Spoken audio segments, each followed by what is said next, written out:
வணக்கம். Welcome to கதை திரட்டு. இந்த வீடியோவில் நம்ம என்ன கதை கேட்க போகிறோம்னா, மௌன ராகம் கதையின் முதல் பகுதி. நம்ம சேனலை இதுவரைக்கும் சப்ஸ்கிரைப் பண்ணாதவங்க சப்ஸ்கிரைப் பண்ணுங்க. பக்கத்தில் இருக்கிற பெல் ஐகானை கிளிக் பண்ணி ஆல்ங்கிற ஆப்ஷனை ப்ரெஸ் பண்ணுங்க. ஸோ தட் நான் போடுற கதைகளை உடனுக்குடனே நீங்கள் கேட்கலாம். வாங்க கதைக்குள்ளே போகலாம். இயற்கை அன்னையின் மடியில் அமைதியாக உறங்கும் குழந்தையைப் போல் இருந்தது அந்த கிராமம். சூரியன் அஸ்தமிக்க போகும் நேரம். ஊருக்கு வெளியில் இருக்கும் காட்டுக்கு மேய்ச்சலுக்காக போன பசுக்களின் கூட்டம் வீடு திரும்பிக் கொண்டிருந்தது. அவற்றின் குழம்புகளால் எழும்பிய தூசி உயரே கிளம்பி பனி மூட்டம் போல பரவி கொண்டிருந்தது.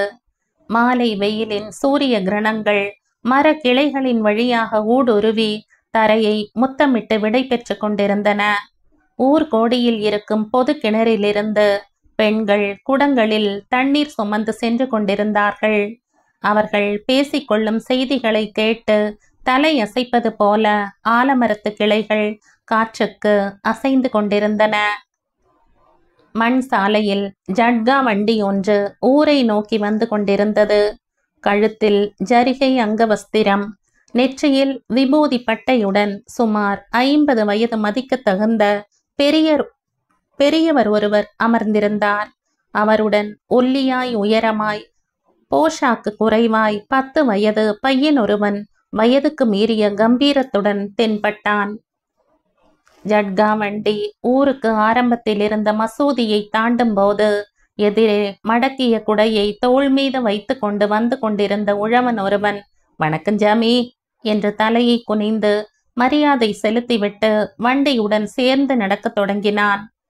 இந்த மரியாதைகள் எல்லாம் பழக்கப்பட்டவர் போல அவர் தலையை அசைத்தார். "சாமி, பையன் யாரு?" உழவன் கேட்டான்.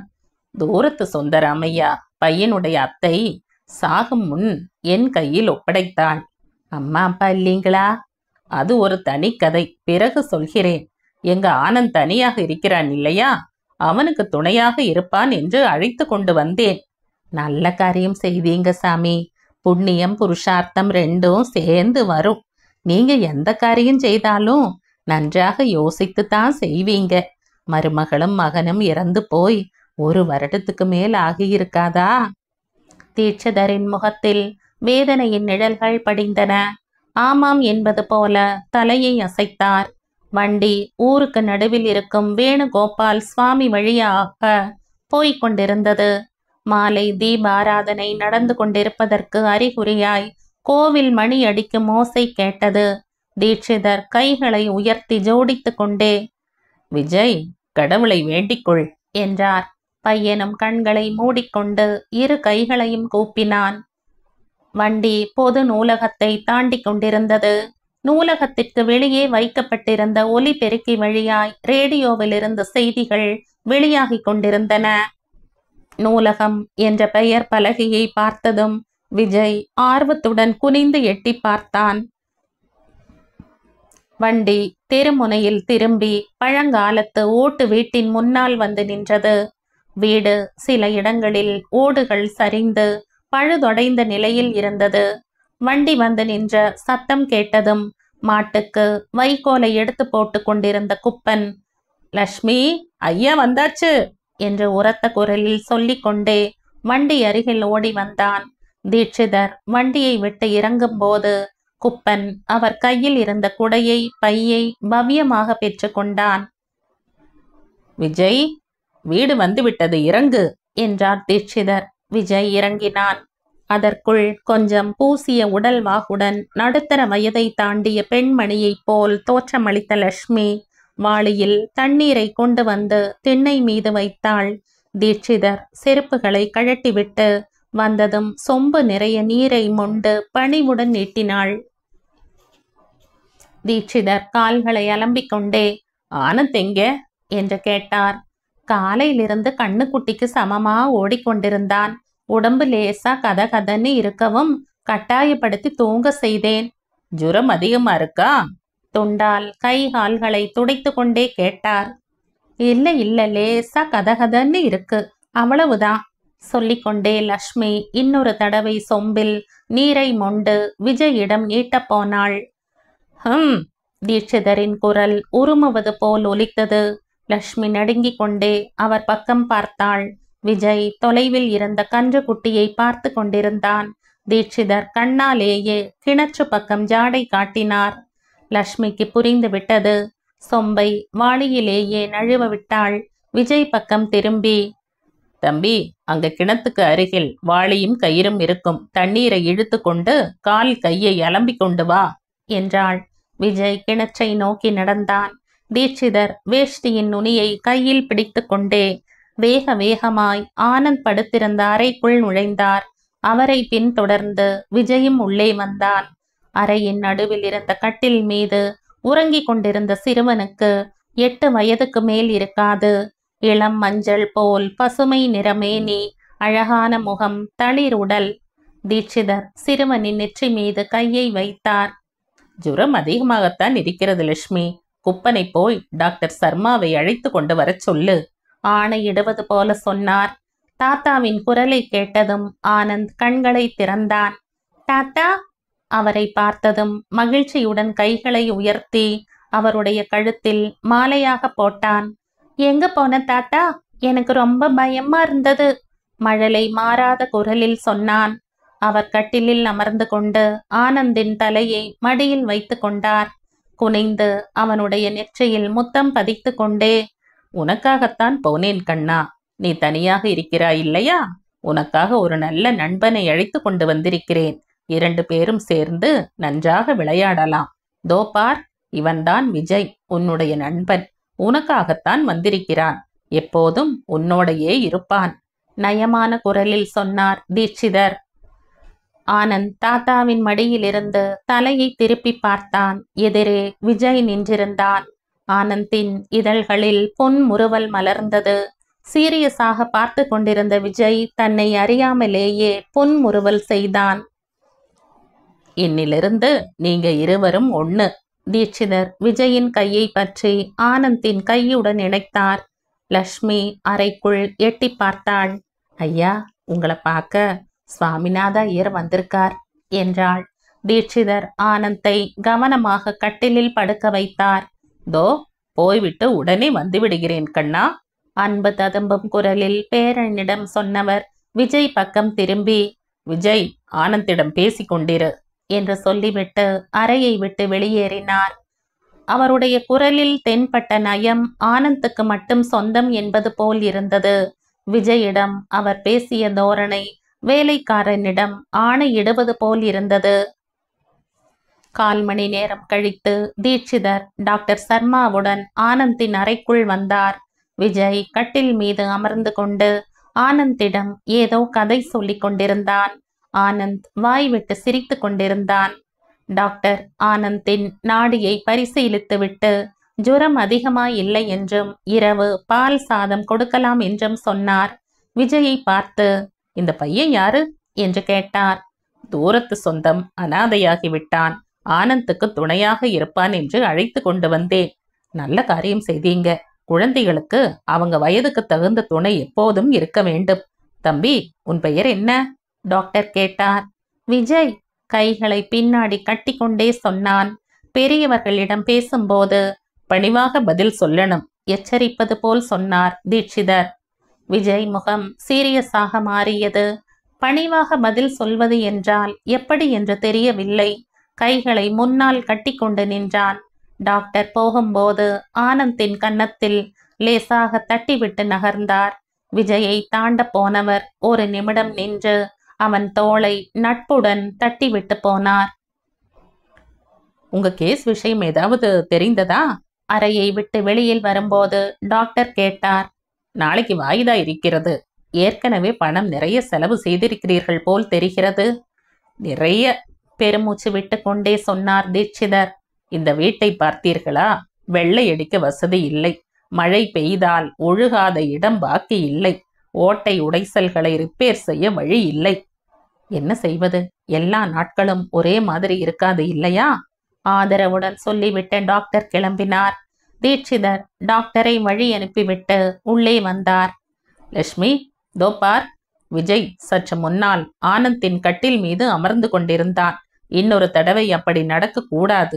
ஆனந்திற்கு துணையாக இருப்பதற்காக விஜயை அழைத்து வந்தேன். அந்த விஷயத்தை நீ மறந்து போகக்கூடாது. விஜயும் அந்த விஷயத்தை மறக்காமல் பார்த்து கொள்வது உன் பொறுப்பு. புரிந்ததா? கடைசி வார்த்தையை சற்று அழுத்தி சொன்னார். லட்சுமி பயந்து கொண்டே புரிந்தது என்பதற்கு அடையாளமாய் தலையை அசைத்தாள். அரை மணி கழித்து லட்சுமி ஆனந்துக்கு வெள்ளி தட்டிலேயும் விஜய்க்கு பீங்கான் தட்டிலேயும் உணவை கொண்டு வந்தாள். விஜய், நீ இங்க உட்கார்ந்து கொண்டு சாப்பிடு என்று கட்டில் அருகில் தரையை சுட்டி காட்டினாள். கட்டில் மீது அமர்ந்து கொண்டு ஆனந்துக்கு ஊட்டிவிடத் தொடங்கினாள். விஜய் எதையுமே பொருட்படுத்தவில்லை. பசியுடன் காத்திருந்தவன் போல் தலையை குனிந்து கொண்டு வேக வேகமாய் சாப்பிடத் தொடங்கினான். வயிறு நிறைய சாப்பிடும்போது ஏனோ நிம்மதியாக உணர்ந்தான். தட்டை அலம்பி வைத்துவிட்டு ஓரமாய் கவிழ்ந்து விடு, லட்சுமி சொன்னாள். விஜய் தலையை அசைத்தான். ஒரு பருக்கை கூட தரையில் சிந்தக்கூடாது, மிரட்டினாள். விஜய் தட்டை உயர்த்தி காண்பித்தான். ஒரு பருக்கை கூட கீழே சிந்தவில்லை. வீடு முழுவதும் நிசப்தமாக இருந்தது. நள்ளிரவு நெருங்கும் நேரம். தாத்தா, தாத்தா, ஆனந்த் தூக்க கலக்கத்தில் அழுது கொண்டே அழைத்தான்.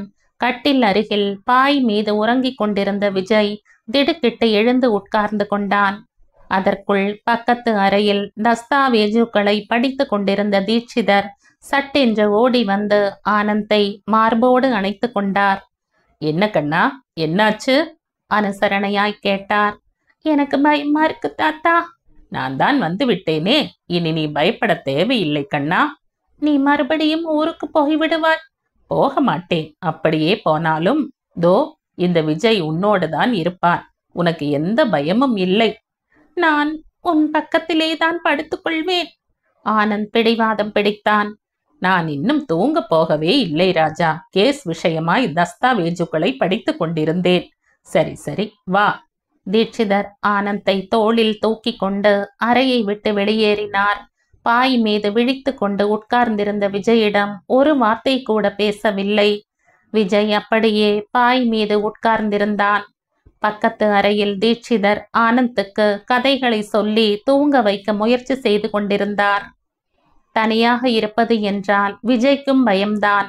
அதிலும் இரவு நேரத்தில் தனியாக இருக்க வேண்டிய சூழ்நிலை ஏற்பட்டால் அந்த பயம் இன்னும் அதிகமாகிவிடும். முழங்கால்களை சுற்றி கைகளை கட்டிக்கொண்டு தலையை சாய்த்து கண்களை மூடிக்கொண்டான். இரவு நேரத்தில் விழிப்பு வந்தால் போதும், அவன் கண் முன்னால் ஒரே ஒரு காட்சி திரும்ப திரும்ப நிழலாடி கொண்டிருக்கும். இப்பொழுதும் அதே காட்சி. மின் விசிறியில் தொங்கிக் கொண்டிருந்த அவன் தாயின் பிணம் அப்படியும் இப்படியுமாய் ஊசலாடி கொண்டிருந்த காட்சி.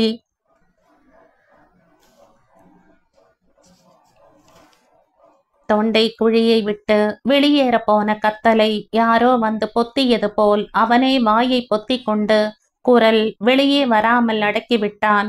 அவன் உள் மனதில் ஏதோ பயம், வேதனை, இயலாமை, இந்த மூன்றும் சேர்ந்து அழுகையாய் மாறி வெளியேற துடித்து கொண்டிருந்தது.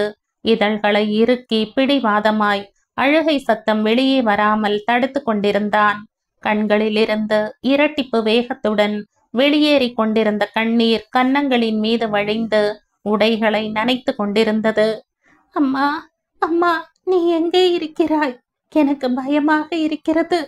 அவன் மனம் வேதனையால் தவித்து கொண்டிருந்தது. அழுகையை கட்டுப்படுத்திக் கொள்வது சிரமமாக இருந்தது. தீட்சிதர் வரும் காலடி சத்தம் கேட்டது. விஜய் சட்டென்று கண்களை துடைத்து கொண்டு பாய் மீது சுவற்று பக்கம் திரும்பி படுத்து கொண்டான். தீட்சிதர் உள்ளே வந்து தூங்கி கொண்டிருந்த ஆனந்தை உறக்கம் கலையாதவாறு மெதுவாய் கட்டில் மீது படுக்க வைத்தார். போர்வையை கழுத்து வரை போர்த்திவிட்டு ஆனந்தின் தலையை கோதிவிட்டு நெற்றி மீது பட்டும் படாமல் முத்தம் பதித்தார். கடவுள் உன் அம்மா அப்பாவை கொண்டு போய்விட்டாலும் உன் தாத்தாவுக்கு நீண்ட ஆயுளை கொடுத்திருக்கிறார் கண்ணா. நான் உயிரோடு இருக்கும் வரை உனக்கு எந்த குறையும் வர விட மாட்டேன். தீட்சிதர் முணுமுணுப்பது போல் சொல்லிவிட்டு அறையை விட்டு வெளியேறினார். அறையில் மறுபடியும் நிசப்தம் நிலவியது. விஜய் இந்த பக்கம் திரும்பி கட்டில் அருகில் மேலும் நகர்ந்து கொண்டான். உறக்கத்தில் ஆனந்த் புரண்டு படுத்ததில் அவன் கை கட்டிலை விட்டு கீழே தொங்கியது. விஜய் எழுந்து கொண்டான். மெதுவாக அந்த கையை பற்றி கொண்டான். நான் உன்னுடைய நண்பன் இல்லையா? அந்த ஸ்பரிசம் அவன் மனதுக்கு தைரியம் அளிப்பது போல் இருந்தது. ஆனந்தை பார்க்க பார்க்க அவன் மனதில் மகிழ்ச்சியான உணர்வு ஒன்று பரவி கொண்டிருந்தது. அதற்குள் லக்ஷ்மி கொட்டாவி விட்டு கொண்டே பாயை எடுத்துக்கொண்டு உள்ளே வந்தாள். விஜய் சட்டென்று நகர்ந்து பாயில் வந்து படுத்து கொண்டான். விஜயிடம் அசைவு தெரிந்ததை கவனித்த லட்சுமி, என்ன தம்பி, இன்னும் தூங்கலையா என்று கேட்டாள். இல்லை என்பது போல தலையை அசைத்தான் விஜய். தூங்கு தூங்கு, காலையில் சீக்கிரமா எழுந்து கொள்ளணும். பெரிய ஐயா சொல்ற வேலைகளை முடிக்கணும். ஆனந்த் தம்பியுடன் விளையாடணும். இந்த வீட்டில் இருக்கணும்னா சோம்பேறித்தனம் இருக்கக்கூடாது. சொன்ன வேலையை சரியாக செய்யவில்லை என்றால் தோலை உரித்து ஆணியில் மாட்டி விடுவார் பெரிய ஐயா. புரிந்ததா? விஜய் எல்லாவற்றுக்கும் தலையை அசைத்தான். ஒரு பையனுடன் காலம் தள்ள முடியாமல் திண்டாடி கொண்டிருக்கும் போது இன்னொரு கழுதையை கொண்டு வந்து என் தலையில் கட்டியிருக்கிறார். எல்லாம் போராத நேரம்தான். முணுமுணுத்து கொண்டே படுத்து கொண்டாள். 5வது நிமிடம் குரட்டை விட்டு கொண்டு தூங்கிவிட்டாள் லட்சுமி. விஜய்க்கு உறக்கம் வரவில்லை. ஒரு பக்கம் பயங்கரமாக குரட்டை லட்சுமியிடமிருந்து, இன்னொரு பக்கம் ஆனந்த். இந்த இருவரையும் பார்க்கும்போது சந்தோஷமாக இருந்தது. அதுவரையில் குடிக்கொண்டிருந்த பயம் போய்விட்டது. பௌர்ணமி முடிந்த 3வது நாள் நிலவின் ஒளி ஜன்னல் வழியாக வந்து அவன் வயிற்றின் மீது விழுந்து கொண்டிருந்தது. விஜய் வயிற்றின் மீது கைகளை வைத்து கொண்டு நிலவின் ஒளியில் கைகளை பார்த்து கொண்டான். அந்த காட்சி அவனுக்கு மிகவும் பிடித்திருந்தது. இன்னும் கீழே நகர்ந்து நிலா வெளிச்சம் சரியாக முகத்தின் மீது விழுமாறு படுத்து கொண்டான். தாய் சோப் தயாரிக்கும் ஃபேக்டரியில் வேலை பார்த்துவிட்டு இரவு வேளையில் வீடு திரும்பும்போது பஸ் ஸ்டாப் அருகில் அவளுக்காக காத்திருக்கும் நேரத்தில் நிலாவையே பார்த்து கொண்டிருந்தது. தாய் பஸ்ஸை விட்டு இறங்கியதும் அவளுடைய கையை பிடித்து கொண்டு வீட்டுக்கு நடந்து வந்தது எல்லாமே நினைவுக்கு வரத் தொடங்கின. அந்த எண்ணங்கள் அவன் மகிழ்ச்சியை மேலும் அதிகரித்தன. 18 வருடங்கள் கழித்து விஜய் விஜய் கொல்லைப்புறமாய் இருந்த ஓடு வேய்ந்த சமையல் அறையின் வாசலுக்கு வெளியில் நின்று கொண்டு லக்ஷ்மி குரல் கொடுத்தாள். வயதின் தளர்ச்சி அவள் முகத்திலும் உடலிலும் வெளிப்படையாய் தெரிந்தது. சமையல் அறைக்கு பக்கத்திலேயே இருந்த பூஜை அறையில் இருந்து தீட்சிதர் பூஜை செய்து கொண்டிருப்பதற்கு அடையாளமாய் மணி ஓசை கேட்டது. ஓட்டு வீட்டுக்கு சற்று இடைவெளி விட்டு நவீன முறையில் கட்டப்பட்ட 2 மாடி கட்டடம் ஒன்று இருந்தது. அதன் பால்கனியில் உயரமாய் பலமாய் ஆரோக்கியமாய் தென்பட்ட இளைஞன் ஒருவன் எட்டி பார்த்தான்.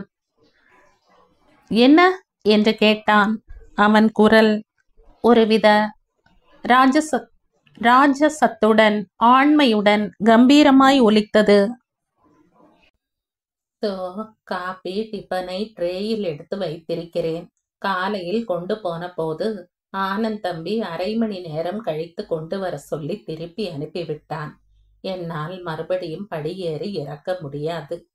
கால் மூட்டு வலி பிராணன் போகிறது. இடுப்பு விட்டு போகிறது. நானே வருகிறேன். விஜய் கிடுகிடுவென்ற படிகளை இறங்கி லக்ஷ்மியை நோக்கி வந்தான். அதற்குள் குள்ளமாய் பூசிய உடல் வாகுடன் நடுவயது கடந்த ஒரு நபர் அங்கே வந்தார். என்னப்பா விஜய், நன்றாக இருக்கிறாயா? குசலம் விசாரித்தார். வாங்கோ மாமா, மரியாதையுடன் வரவேற்றுவிட்டு இருக்கையை காண்பித்தான். தாத்தா இல்லையா? உட்கார்ந்து கொண்டே கேட்டார் ஆசாரி. பூஜையில் இருக்கிறார். முடியும் நேரம்தான், வந்து விடுவார். உட்கார்ந்து கொள்ளுங்கள் சொல்லிக்கொண்டே விஜய் லக்ஷ்மி கையில் இருந்த ட்ரேயை எடுத்துக்கொண்டான். ஆனந்த் தம்பி டிஃபனுக்கு அடையை பண்ண சொல்லியிருந்தான். பெரிய ஐயாவோ எண்ணெய் பண்டம் கூடாது என்பார். அவர் வார்த்தையை மீறி செய்தால் ஐயா என்னை வீட்டை விட்டு துரத்தி விடுவார். செய்யவில்லை என்றாலோ ஆனந்த் தம்பி என்னை உயிருடன் விட்டு வைக்க மாட்டான். நான் ஏதாவது ஆற்றையோ குளத்தையோ தேடி போக வேண்டியதுதான். லக்ஷ்மியின் குரல் அழுகையாய் வெளிவந்தது. விஜய் லக்ஷ்மிக்கு தைரியம் சொல்வது போல லேசாக முதுகில் தட்டி கொடுத்தான். கவலைப்பட தேவையில்லை. ஆனந்த் இன்னைக்கு இட்லி சாப்பிடுவான், சரிதானா? நயமான குரலில் சொன்னான். என்னவோப்பா, ஆனந்த் தம்பி வீட்டுக்கு வந்தால் போதும், என் நெஞ்சு திக்கு திக்குன்னு அடித்து கொள்ளும். நீ இருப்பதால் தான் நானும் குப்பனும் இத்தனை வருடங்களாய் இந்த வீட்டில் இருந்து வருகிறோம். சரி சரி. விஜய் ட்ரேயை எடுத்துக்கொண்டு கிளம்பினான். தாத்தா இப்போ வந்து விடுவார். மேஜையின் மீது இன்றைய தமிழ் பேப்பர் இருக்கு. ஆசாரியிடமும் சொல்லிவிட்டு அந்த இடத்தை விட்டு நகர்ந்தான். அவர் விஜய் சென்ற திசையை பார்த்து கொண்டே லக்ஷ்மியிடம், நீ சொன்னது முற்றிலும் உண்மை லக்ஷ்மி. விஜயின் பொறுமையை எத்தனை பாராட்டினாலும் தகும். இந்த தாத்தா பேரனுக்கு இடையில் இத்தனை வருடங்களாக எப்படி சமாளித்து வருகிறானோ அந்த கடவுளுக்குத்தான் வெளிச்சம். இந்த கதையெல்லாம் இனி நடக்காது. விஜய்க்கு திருமணமாகி மனைவி என்று ஒருத்தி வந்துவிட்டால் இதையெல்லாம் பார்த்து கொண்டு சும்மா இருப்பாளா? போன வாரம் ஒரு பெண் ஜாதகத்தை கொண்டு வந்தேன் பாரு. இன்ஜினியர் வீட்டு சம்பந்தம், ஒரே பெண். அவங்க வந்தது ஆனந்துக்காகத்தான் என்றாலும் விஜயை பார்த்த பிறகு மனதை மாற்றிக்கொண்டு விட்டார்கள். விஜய்க்கு என்றால் தங்களுடைய பெண்ணை கொடுக்க சம்மதம் என்று தகவல் அனுப்பியிருக்கிறார்கள். இந்த மாதிரி நடப்பது இது 3வது தடவை. சத்தமாக சொல்லாதீங்க சுவாமி, பெரிய ஐயாவின் காதுகளில் விழுந்து வைக்க போகிறது. லக்ஷ்மி பெரிதாக ஒன்று போட்டுவிட்டு போய்விட்டாள். ஆசாரி பேப்பரை கையில் எடுத்துக்கொண்டே வீட்டை முழுவதும் கவனமாய் பார்த்தார். அதிர்ஷ்டம் என்றால் இதுதான். 18 வருடங்களுக்கு முன் ஓடுகள் சரிந்து சிதிலமடைந்த நிலையில் இருந்த வீட்டுக்குள் அதிர்ஷ்ட லட்சுமி காலடி எடுத்து வைத்து விட்டாள். அந்த கோர்ட்டு கேஸ் ஏதோ ஜெயித்தது இவர்களுடைய அதிர்ஷ்டம்தான். சிலருடைய ஜாதக விசேஷம் எப்போதுமே சுக்கிர தசைதான். மனதிலேயே நினைத்து கொண்டவராய் பேப்பரை பார்க்க தொடங்கினார். விஜய் ட்ரேயை எடுத்துக்கொண்டு மாடிக்கு போன போது ஆனந்த் குளித்து முடித்துவிட்டு ஈரத்தலையை துவட்டி கொண்டே பாத்ரூமில் இருந்து வெளியில் வந்தான். மஞ்சள் நிற மேனி பள பளவென்று மின்னிக் கொண்டிருந்தது. கண்கள் நிர்மலமாய் களங்கமில்லாமல் இருந்தன. வாழ்க்கையில் என்றுமே யாரையுமே ஏமாற்றாத முகம் அது. எப்போதும் உற்சாகமாய் இருப்பதையே விரும்பும் மனப்பான்மை படைத்தவன் என்பதை பறை சாற்றும் சிவந்த இதழ்கள். உற்சாகத்துடன் விசிலடித்து கொண்டே நிலை கண்ணாடியை நோக்கி நடந்து போய்க் கொண்டிருந்தான். நடுவில் நின்று ஹச் ஹச் என்று வரிசையாய் 5-6 தும்மல்களை போட்டான். அந்த தும்மல்களுக்கு அவன் முகம் முழுவதும் செக்க சிவந்து விட்டது. பாழந்தால் ஜலதோஷம். இதுக்கும் எனக்கும் எத்தனை ஜென்ம பகையோ. வந்தால் லேசில் போகாது சனியன். நேற்று இரவு உடம்பு சரியில்லை என்று சொன்னவன் இப்போ தலைக்கு குளிப்பானேன்? விஜய் ட்ரேயை மேஜை மீது வைத்துவிட்டு ஜேபியில் இருந்து வெள்ளை நிற கை குட்டையை எடுத்து ஆனந்திடம் கொடுத்தான். ஆனந்த் ட்ரெஸ்ஸிங் டேபிள் அருகில் சென்றான். கண்ணாடி முன்னால் நின்று ஒரு நிமிடம் தன்னுடைய உருவத் தோற்றத்தை பார்த்து கொண்டான். அவன் கண்களில் மகிழ்ச்சி பொங்கியது. ஷர்ட்டை எடுத்து மாட்டிக்கொள்ளும் போது லூஸாக இருப்பது போல் தோன்றியது. என்று ஷர்ட்டை வீசி எறிந்தான் விஜய். விஜய் சீரியஸாக அழைத்தான். ட்ரேயில் இருந்த தட்டுகளை எடுத்து வைத்துக் கொண்டிருந்த விஜய் தலையை உயர்த்தாமலேயே என்றான். ஆனந்த் அடிக்கடி இப்படி அழைப்பதும் விஜய் பதில் கொடுப்பதும் அவர்களுக்குள் பழக்கமான விஷயமாக இருந்தது. ஆனந்த் விஜய் பக்கம் திரும்பி தன்னை முழுவதுமாக ஒரு தடவை பார்த்து கொண்டே சொன்னான். நான் உன்னை விட அதிகமாக சாப்பிடுகிறேன். பழரசம் அது இது என்று குடிப்பதில் எந்த குறைச்சலும் இல்லை.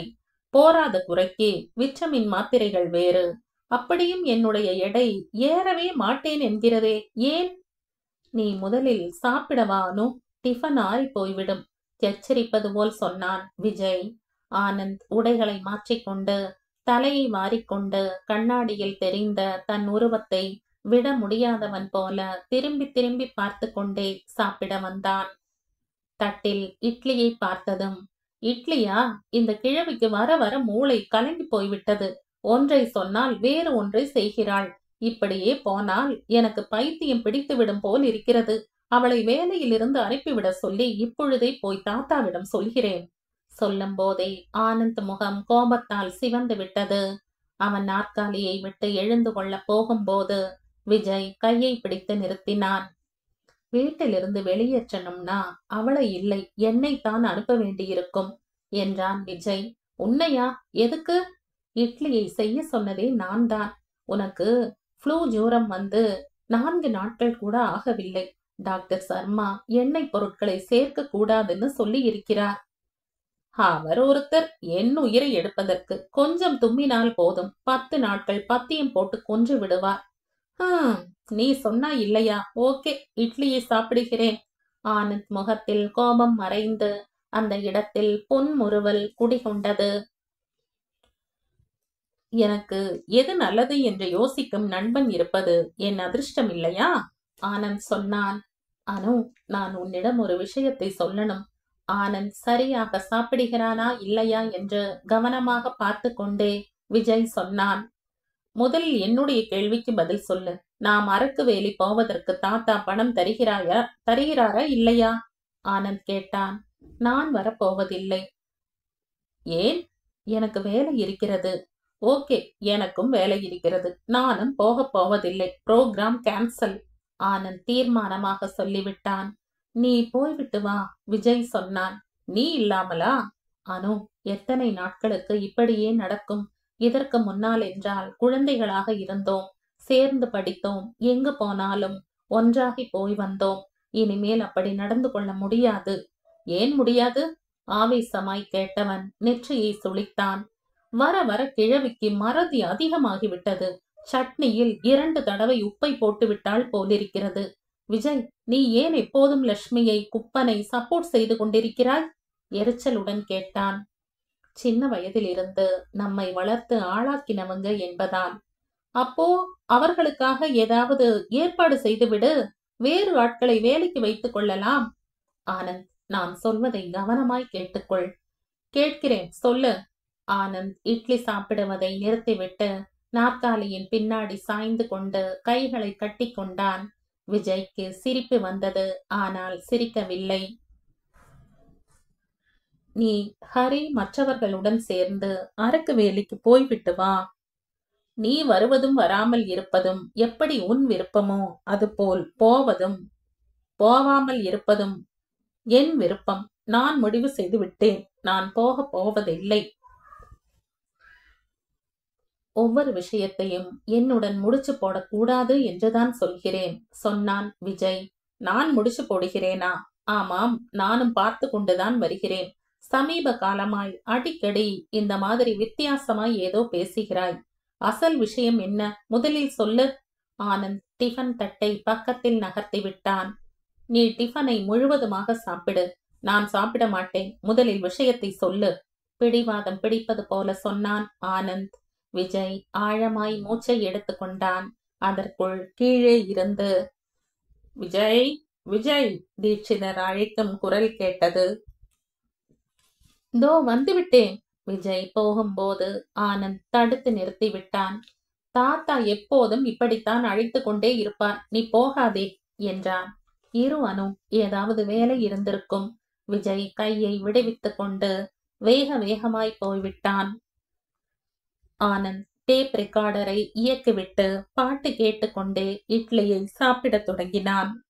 விஜய் படி இறங்கி கீழே வந்தான். தீட்சிதர் விஜய் கையில் நோட்டு கற்றைகளை கொடுத்து கொண்டே, தோ விஜய், ஆசாரி மாமா வீட்டை அடமானம் வைத்து வாங்கிய கடனின் கடைசி தவணை கொடுத்து விட்டார். இத்துடன் கடன் முழுவதுமாக தீர்ந்து விட்டது.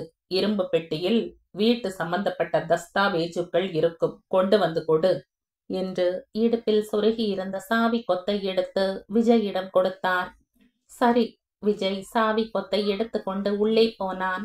ஐயா, போன வாரம் நான் கொண்டு வந்த இன்ஜினியர் வீட்டு பெண்ணுக்கு ஆனந்துக்கு பதிலாக விஜய் மாப்பிள்ளையாக வந்தால் ஒப்புக்கொள்வார்களாம். ஒரே ஒரு பெண். விஜயை அவர்களுக்கு ரொம்ப பிடித்து விட்டதாம். ஆசாரி சொல்லி முடித்தார். இதை கேட்டதும் தீட்சிதரின் முகத்தில் கோபம் அலை போல பொங்கி உடனே அடங்கிவிட்டது. போகட்டும் விடுங்க. உலகத்தில் வேறு பெண்ணே இல்லாமல் போய்விட்டாளா என்ன? வேறு இடத்தை பாருங்கள். ஆனந்தின் படிப்பு முடிந்து விட்டது. இந்த சித்திரையில் அவன் திருமணத்தை முடித்து விடலாம்னு நினைக்கிறேன். நல்லதுதான், எங்களுக்கும் விருந்து சாப்பாடு கிடைக்கும் இல்லையா? ஆசாரி மட்டையிலிருந்து மூக்குப்பொடியை எடுத்து உறிஞ்சிக் கொண்டே வீட்டை முழுவதும் பார்வையிட்டார். நீங்களும் 18 வருடங்களுக்கு முன்பு இருந்த தீட்சிதரா என்ன? ஏனோதானோ என்று சாதாரண சம்பந்தம் பண்ணிக் கொள்வதற்கு இந்த வீடு, 20 ஏக்கர் தென்னந்தோப்பு, ரைஸ் மில்லு, பெட்டி நிறைய பணம், சாட்சாத் லட்சுமி தேவி உங்களுக்கு மாலையிட்டு விட்டாள். சொன்னேனே, கோர்ட் கேஸ் ஒன்றில் ஜெயித்தேன் என்று. ஆமாம், அதைத்தான் சொல்கிறேன். அதிர்ஷ்டம் என்றால் உங்களுடையதுதான். அதிர்ஷ்டம் என்னுடையது இல்லை, எங்க ஆனந்தோடது. உண்மைதான். இருந்தாலும் மாடு வந்த வேலை, மருமகள் வந்த வேலை என்று பெரியவர்கள் சொல்லி இருக்கிறார்கள். விஜய் உங்கள் வீட்டுக்கு வந்த வருஷம்தானே. நல்ல பெண்ணாக பார்த்து சொல்ல சொன்னால். இருங்க இருங்க, அந்த பாயிண்ட்டுக்கு தான் வருகிறேன். இந்த சொத்து முழுவதும் ஆனத்துக்குத்தானா, இல்லை இதில் விஜய்க்கும் ஏதாவது கொஞ்சம்? ஆசாரி, ஏற்கனவே உங்களிடம் 1000 தடவை சொல்லி இருக்கிறேன், விஜய் ஆனந்துக்கு துணையாக இருப்பதற்காக அழைத்து வரப்பட்ட பையன் என்று. எங்களுக்கும் அவனுக்கும் எந்த உறவும் இல்லை. இந்த விஷயம் விஜய்க்கும் தெரியும். தெரியும் சுவாமி, தெரியும். நீங்க எங்களை மறந்து போக விட்டால் தானே. உள்ளூர் மக்களுக்கு இந்த விஷயம் நன்றாகவே தெரியும். வேற்று மனிதர்கள் வந்தால் விஜய் உங்களுடைய சொந்த பேரன்தான் என்று நினைத்துக் கொள்வார்கள். அந்த அளவுக்கு விஜய் உங்களுடைய வேலைகளை நன்றாக பார்த்து கொள்கிறான். அதனால் என்ன?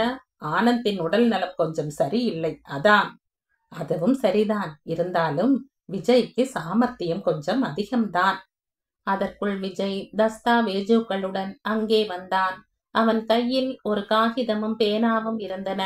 காகிதத்தில் ஏற்கனவே கணக்கு ஏதோ போட்டிருந்தது. நீங்க 480 ரூபாய் அதிகமாக கொடுத்திருக்கீங்க என்று சொல்லிக்கொண்டே ஆசாரியிடம் அதற்கு முன் அவர் பணம் கொடுத்த விவரங்களை தேதி வாரியாக சுட்டி காட்டினான். நீ சொன்ன பிறகு மறுபேச்சு இருக்க முடியுமா? மில்லிலும் எல்லோரும் இதே வார்த்தைதான். கணக்கு விஷயத்தில் விஜய் கச்சிதம் என்று. தீர்காயுஷ்மான் பவ புத்திர பௌத்ராயி சித்ரஸ்து மனப்பூர்வமாக வாழ்த்தினார். விஜய் கொடுத்த பணத்தை எண்ணிக்கொண்டே, விஜய், உனக்காக ஒரு நல்ல சம்பந்தம் வந்திருக்கு. பெண் ரொம்ப அழகா லட்சணமா இருப்பாள். அப்பா இன்ஜினியர், ஒரே மகள். உன்னை மருமகனாய் ஆக்கிக் கொள்ள வேண்டும் என்று அவர் ரொம்ப விருப்பப்படுகிறார். சொல்லி முடித்தார் ஆசாரி. தீட்சிதரின் இதழ்கள் இறுகின. தேங்க்ஸ், நான் இப்போ திருமணம் செய்து கொள்வதாக இல்லை. விஜய் புன்முறுவலுடன் நேர்மையுடன் பதில் சொன்னான். விஜய், விஜய்! ஆனந்த் சுழல் காற்று போல் வேகமாய் படிகளை இறங்கி வந்தான். அவன் கைகளில் சில காகிதங்கள் இருந்தன. விஜய், இதெல்லாம் என்ன? எங்களை இப்படி முதுகில் குத்தியது நீதானா? ஆனந்த் ரொம்ப ஆவேசமாக இருந்தான். அவன் இதழ்கள் துடித்துக் கொண்டிருந்தன.